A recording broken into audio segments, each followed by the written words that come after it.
5 सांसद के ये 11वां चुनाव आपके आशीर्वाद से मैं लड़ूंगा। लेकिन हर एक चुनाव में आपका भरपूर स्नेह, प्रेम और आशीर्वाद, लेकिन मैंने भी कोई कसर नहीं छोड़ी। मैंने भी कोई कसर नहीं छोड़ी। अब आधी तूफान नहीं, आजकल तो भाई मामा भी हुआ, मामा से ज्यादा भैया हो गया।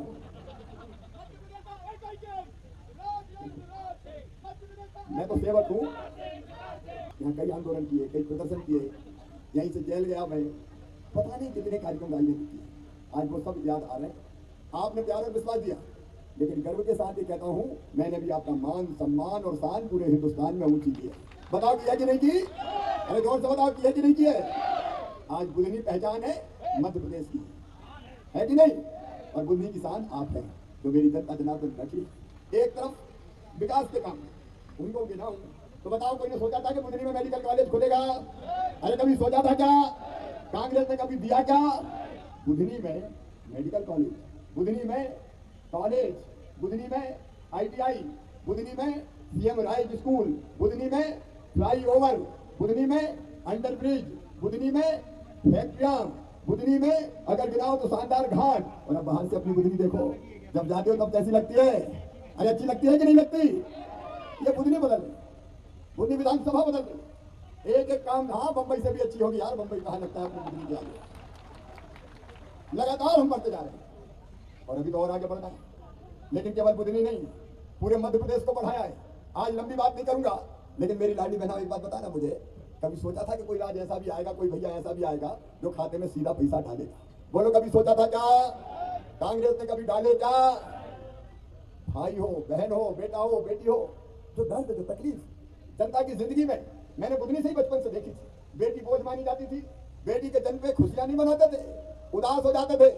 मैंने लाडली लक्ष्मी योजना बना के बेटी को वरदान बना दिया, लखपति हो गई मेरी 40 लाख बेटियां।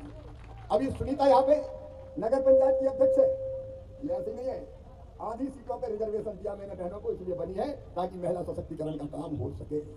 एक नहीं कई काम, लेकिन लाडली बहना तो अद्भुत है। ये दुनिया की सबसे बड़ी योजना है। एक साथ 15,000 करोड़ रुपया सीधे बहनों के खाते में डालने का मैंने फैसला किया। बहनें मेरी बहुत है, कितनी है बताए? 1,32,00,000। मेरा परिवार बहुत बड़ा है, मैं सरकार नहीं चलाता, परिवार चलाता हूँ। मेरे परिवार में कभी साधना नहीं है, कार्तिक गुना नहीं है, ये सब मेरा परिवार बैठा हुआ है और आप भी सब मेरे परिवार के अंग, इतना बड़ा परिवार। और उसी में से अपनी बहनें, 15,000 करोड़ रुपया जाता है खाते, 15,000 करोड़ रुपया साल में।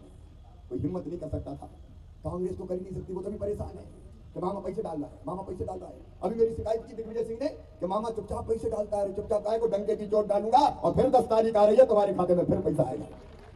और अभी तो 1250 आ रहा है, बाद में कितना आएगा? अरे जोर से बोलो। और बढ़ते बढ़ते कांग्रेस के मुख्यमंत्री रोते रहते थे, हम क्या करें, पैसे ही नहीं है, पैसे ही नहीं है, मामा खजाना खाली कर गया। लेकिन बुधनी वालों, कैसा आशीर्वाद तुमने मुझे दिया, मेरे पास पैसे की कमी नहीं है। मैं सच कह रहा हूं, मैं सच कह रहा हूं, मुझे कभी पैसे की कमी नहीं आई, क्योंकि जब चाह होती है राह तो निकलना ही पड़ता है। जब धर्मात्मा राज करते हैं तो परमात्मा भी प्रसन्न हो जाते हैं। वो रोते रहते थे, लेकिन लगातार जन कल्याण के लिए धन आता जा रहा है।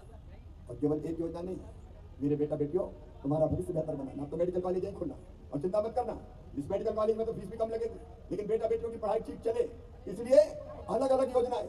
अच्छे नंबर लाए तो मामा लैपटॉप दिलवाता है, और नंबर 1 आ जाए अपने high school, high secondary school में, तो मामा स्कूटी दिलवाता है। स्कूटी, लैपटॉप हो, स्कूटी हो।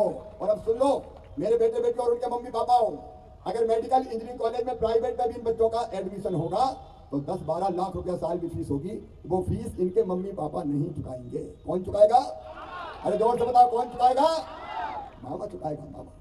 ये अपने परिवार की सरकार है।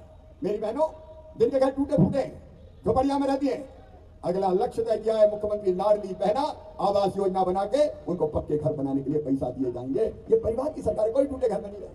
निःशुल्क राशन, पक्का मकान, और हर परिवार कम से कम 1 रोजगार, ये मेरा अगला लक्ष्य होगा। हर परिवार 1 रोजगार। जनता की जिंदगी बदलना है, एक नहीं ऐसे आने को काम है। आज उनको गिनाने का वक्त मेरे पास नहीं है, क्योंकि आगे भी कई कार्यक्रम है और 10 बजे मुझे अपनी यात्रा समाप्त करनी पड़ेगी। मेरे बहनों और भाइयों, मैं एक ही सवाल आपसे पूछना चाहता हूँ, मैंने अच्छा काम किया है कि नहीं किया? बताओ सब, जोर से बताओ, किया है कि नहीं किया? तो फिर से मेरी सरकार आनी चाहिए कि नहीं? फिर से भाजपा की सरकार बननी चाहिए कि नहीं? और आपके आशीर्वाद से आज मैं आपको वचन देने आया हूं कि मैं आपके आशीर्वाद से प्रदेश में घूम घूम के भारतीय जनता पार्टी की सरकार बनाऊंगा, कोई कसर नहीं छोड़ूंगा। प्रधानमंत्री